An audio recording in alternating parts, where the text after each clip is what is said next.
In the last assignment, which was something like this, you have a domain and there is an initial temperature field that is given, something like this. This is at 45 degrees, this angle is 45 degree, and there is a velocity field here,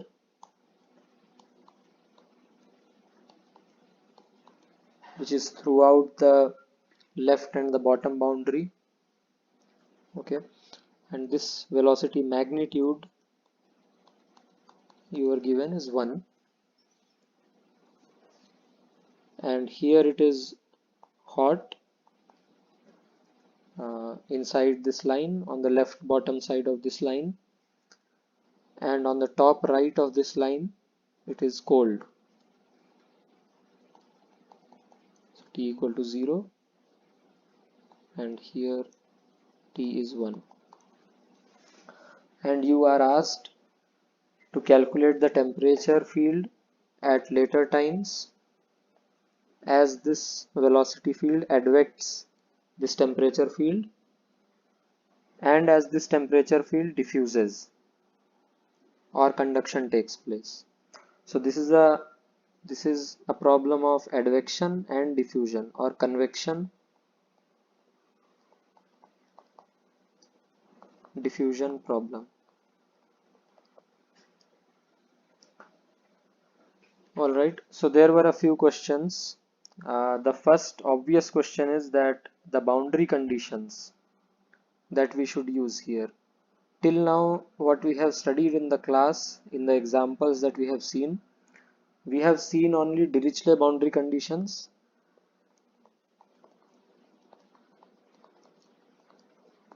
Dirichlet boundary conditions.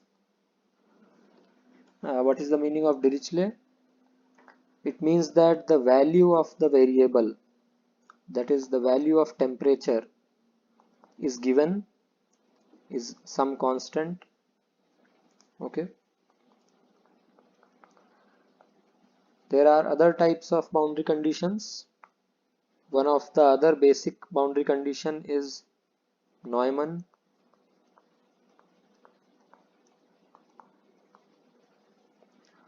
This means that the derivative of the temperature or derivative of any other variable for which we are solving, that is given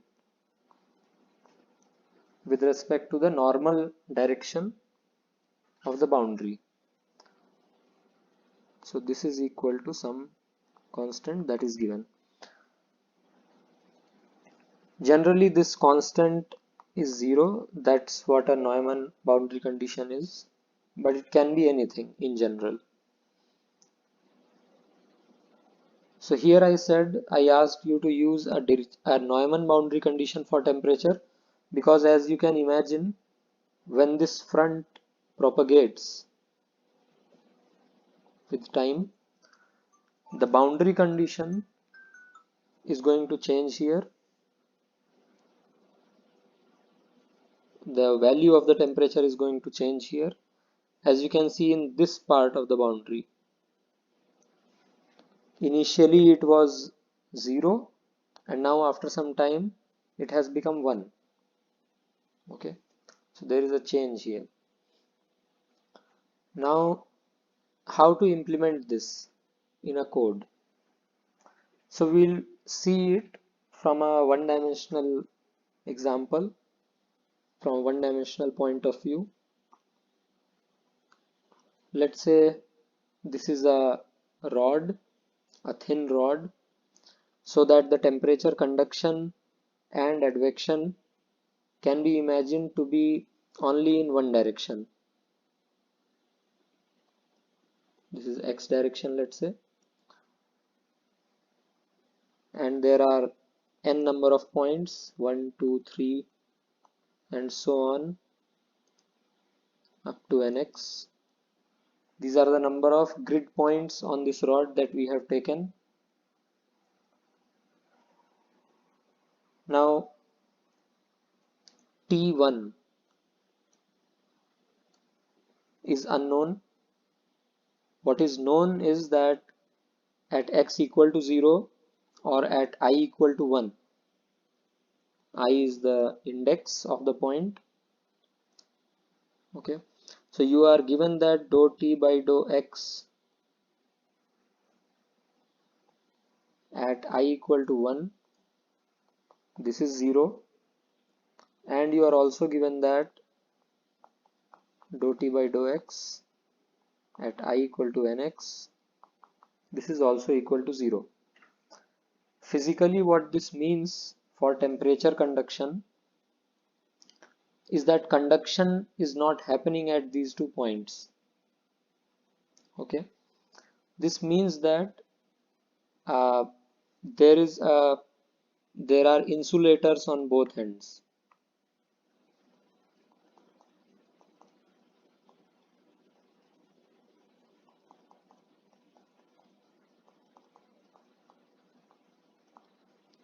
Because if you recall what is heat conduction, this is k dt by dx if it is one dimensional. So if dt by dx is 0 somewhere, it means that q is 0, that is heat conduction is 0. Okay, q is heat transfer. So this is known from the Neumann boundary conditions, but the exact value of temperatures at T1 and Nx are unknown. And what we used to do in our examples was that we used to solve all these equations at each grid point only from I equal to 2 to Nx minus 1. This was the code. This is in the MATLAB coding format that I have written this. So we used to write for I equal to 2 to Nx minus 1, and then whatever lines of codes go here, then end this. We were concerned only with these many grid points from 2 to Nx minus 1 because at the points 1 and Nx temperatures were known. But now 1 and Nx are also unknowns. So what to do here?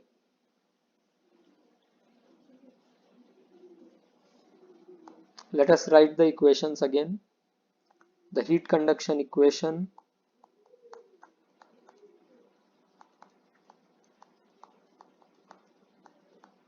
is this, both with respect to time and space. If we are to write this, it looks like this. Now let us write it in FTCS scheme. Temperature at n plus 1 minus temperature at nth time step by delta T.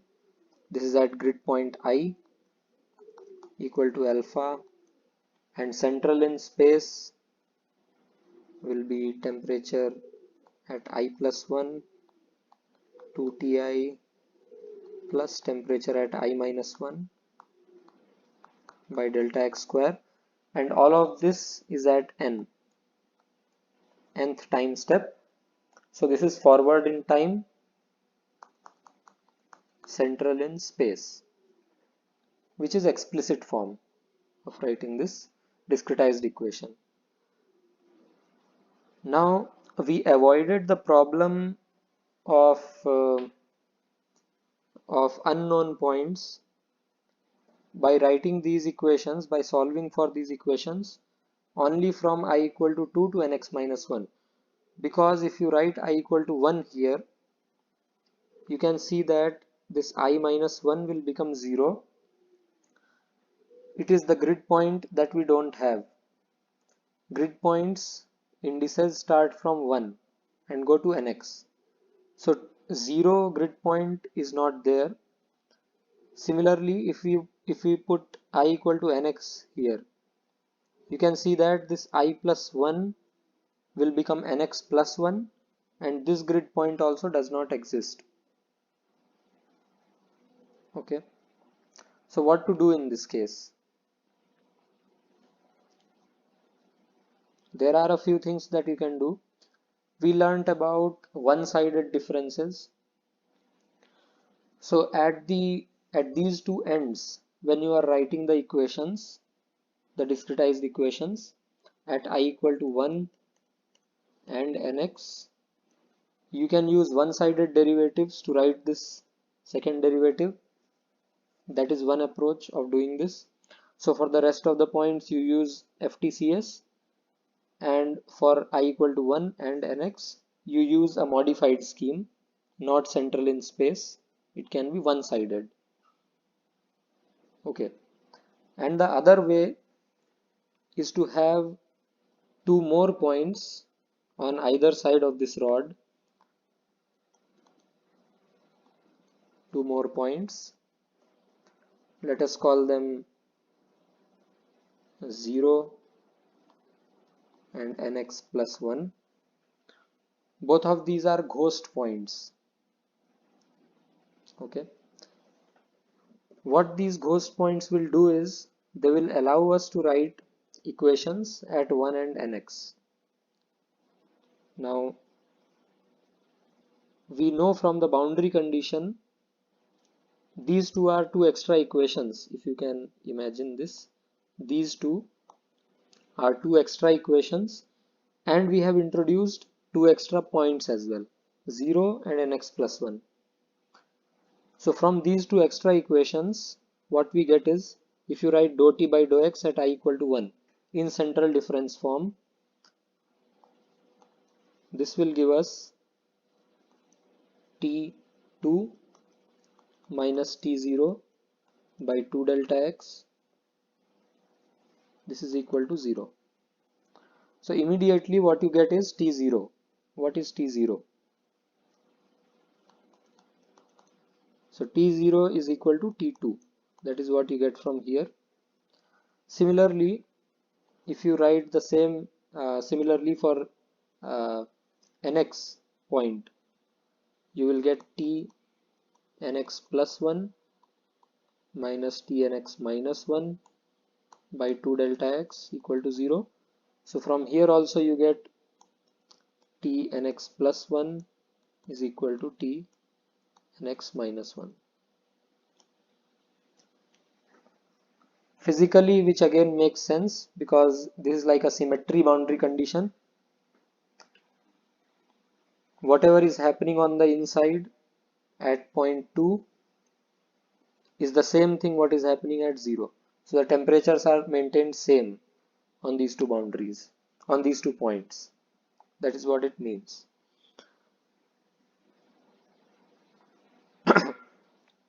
Now,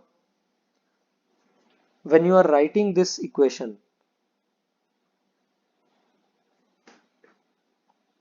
at points I equal to 1 and nx, these terms nx plus 1 and t0, these will appear as we discussed.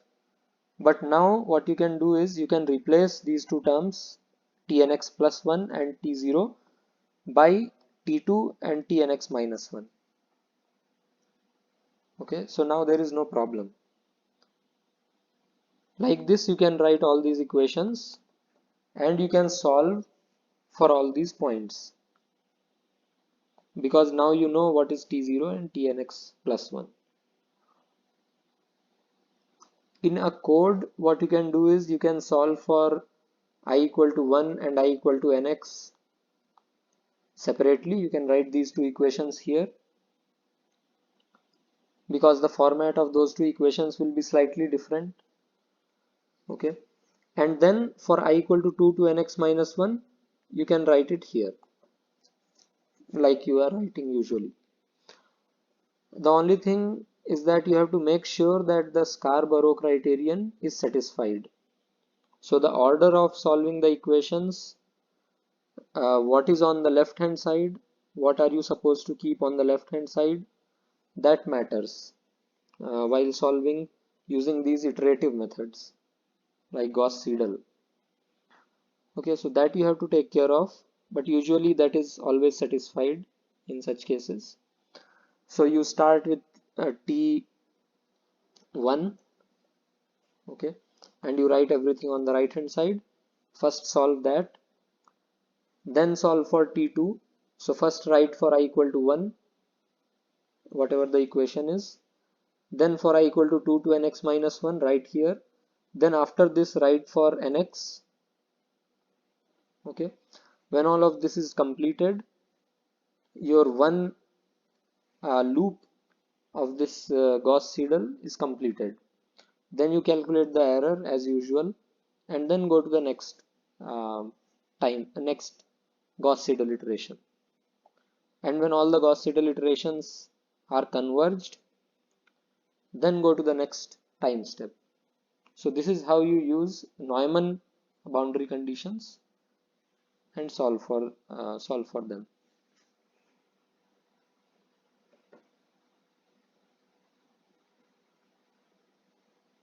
Okay, so this was about the assignment. And one more thing, some of you were asking uh, what is the geometry of this initial triangle, what is this distance. So the answer is that you can take any distance that you want. Okay, all of your answers can be different. I just want to see the convection and diffusion of this initial temperature profile. Okay, you can mention in your solution the distance that you have taken here. So this can be some a, and this remaining distance can be 1 minus a, that you can choose.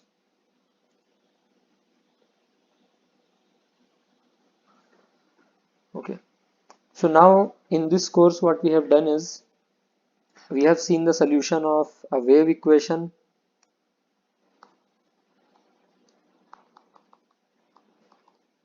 a diffusion equation,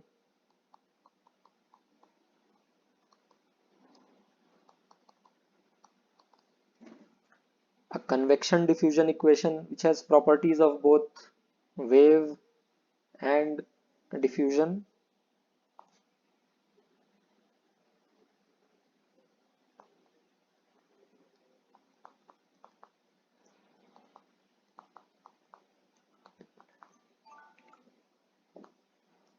okay. So in convection diffusion you see some features of fluid flow because you have a velocity and the temperature field or a concentration field is being carried away by that velocity field. So you have some kind of fluid flow. So we are approaching the real essence of fluid dynamics, the computational fluid dynamics, what this course is meant for. Actually, where we want to reach is the solution of Navier-Stokes equations. This is what CFD is for, mainly, Navier-Stokes equations. So these are the building blocks what we have studied so far. Convection, diffusion, wave equation, all of these. Now we want to go towards Navier-Stokes equations. Now you can ask what is the difference between Navier-Stokes and this convection diffusion. Convection diffusion seems like Navier-Stokes because you have a velocity field and you have something that it is transporting, concentration or temperature and so on. But there is a main difference. If I write the Navier-Stokes equations, the continuity equation and then the momentum equations. So the first main difference is that there are several equations here. It is a system of equations. Until now what we have studied was a single equation. That is one difference. Now we'll see other differences.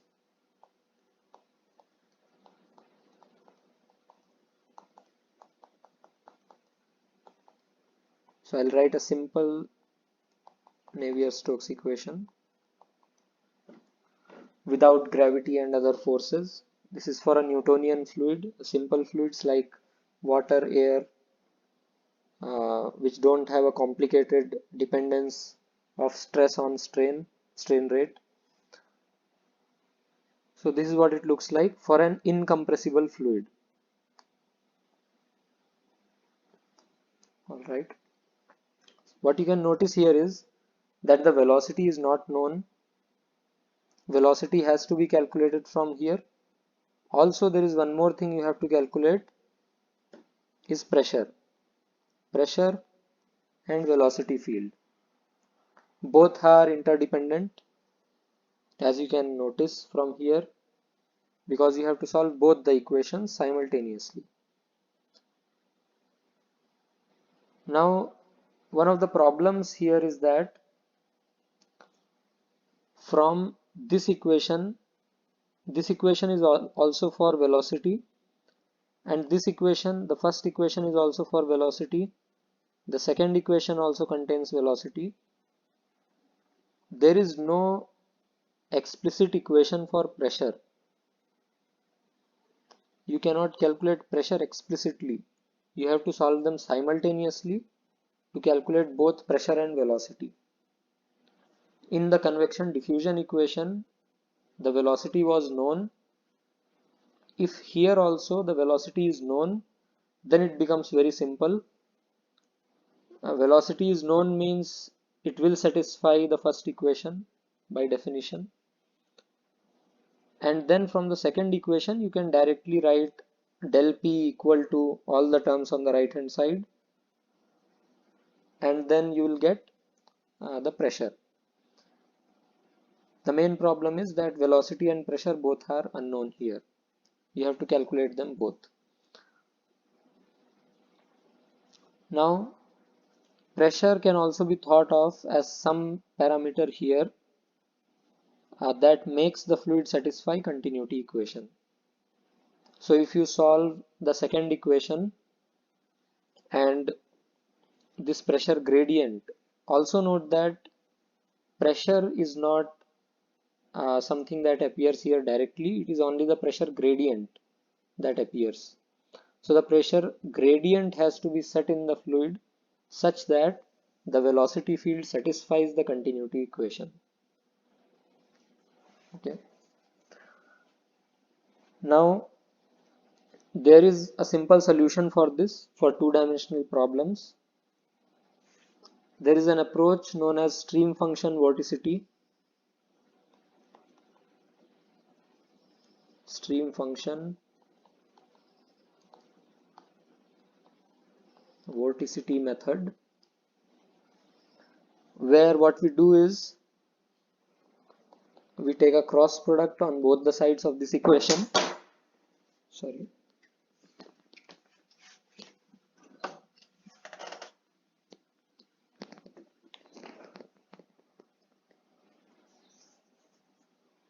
Yeah. So what this does is, as you can see, cross product del cross del P, that becomes 0. Curl of a gradient is 0. And rest of the places you get something called vorticity and velocity also. So this equation now becomes an equation in vorticity. And also if you see the first equation, there is something called a stream function that you can define, which can be something like this.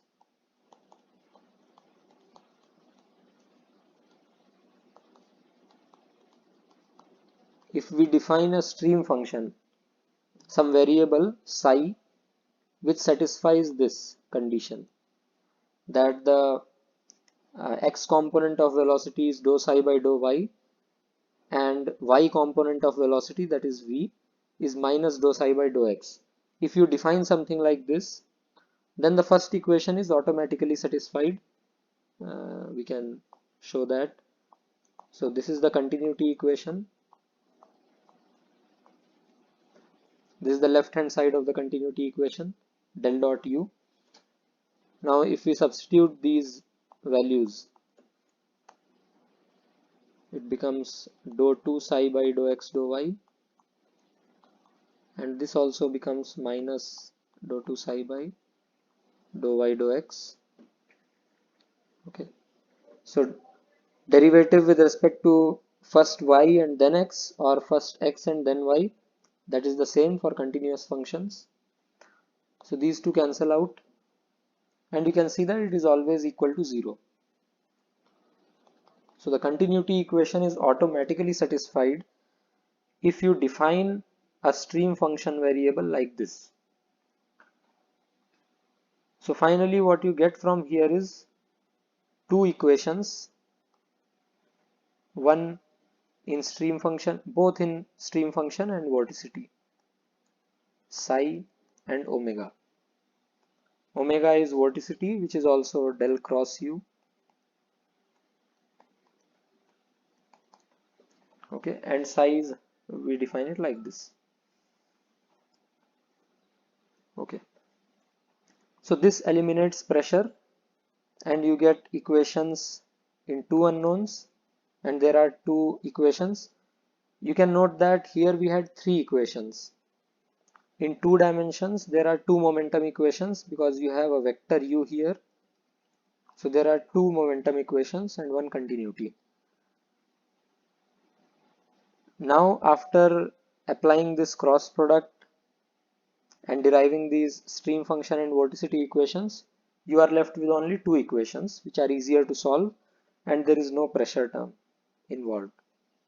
So this is one way of doing it, but this is applicable to only two-dimensional flows, because only in two-dimensional flows you have a concept of a stream function. Uh, in three-dimensional flows also you can define something called a vector potential for velocity, but it is difficult to visualize. Stream functions can be visualized very easily for two-dimensional flows. They are basically constants along streamlines. So these are streamlines. If there is some flow, they are constants along these, psi equal to constant on a streamline. And what is a streamline? Again, if you have two streamlines, let's say, if you have a single streamline, first let me define that. The velocity vector at any point on a streamline will be tangential to the streamline at that point. Okay, this is a property. Also, if you have two streamlines, let's say this is the first one, this is the second one, the flow rate is constant between them. That is another property. And just by subtracting the stream function values of the two streamlines, you can find the flow rate. So these are some properties of the streamlines, and it is very easy to visualize them in two dimensions. In three dimensions it is difficult, and in three dimensions again you have four equations, four stream function vorticity equations, which are the same as the number of equations in velocity and pressure. So there is no real benefit of deriving a stream function vorticity formulation for three dimensions. Okay. Now there is one more solution which is directly solving the Navier-Stokes equations. Okay. So let us try to discretize them. If we discretize velocity, dou u by dou x plus dou v by dou y equal to 0. Let us write in central difference u I plus 1j ui minus 1j to delta x ij plus 1 ij minus 1 by 2 delta y equal to 0.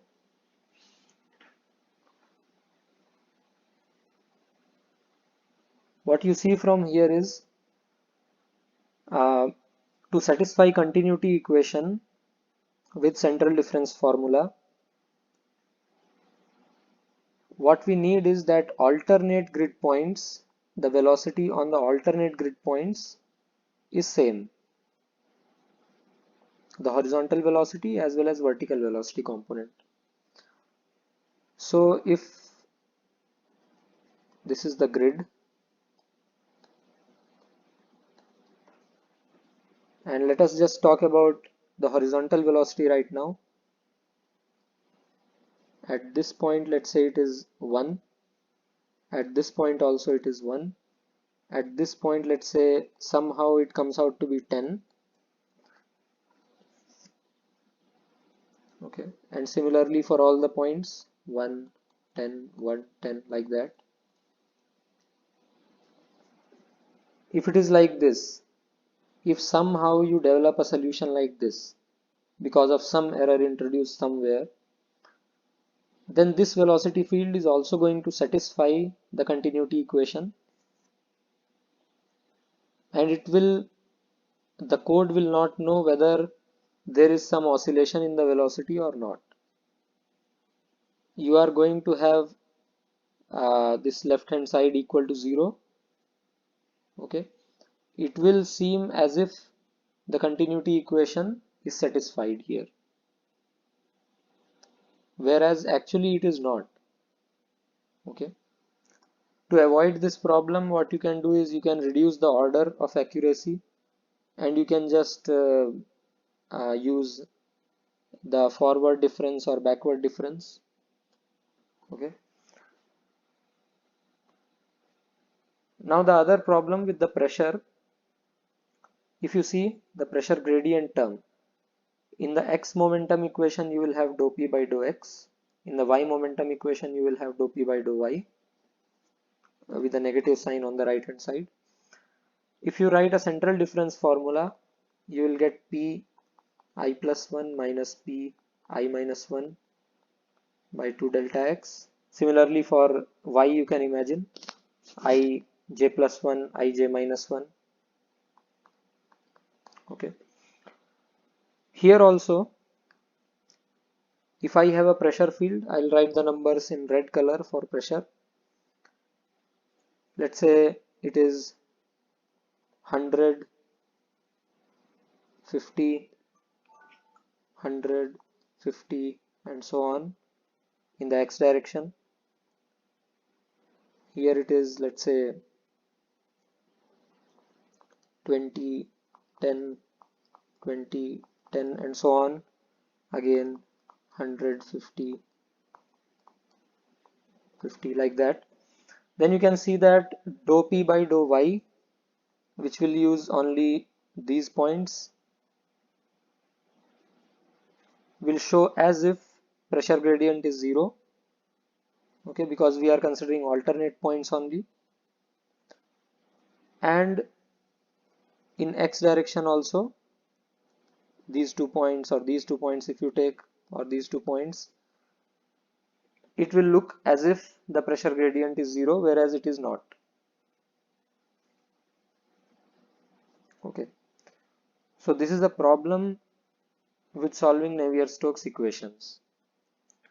This is also known as the checkerboard velocity and pressure pattern that may arise as a part of the solution. Okay, which is actually an error, but it looks as if the equations are being satisfied. Okay,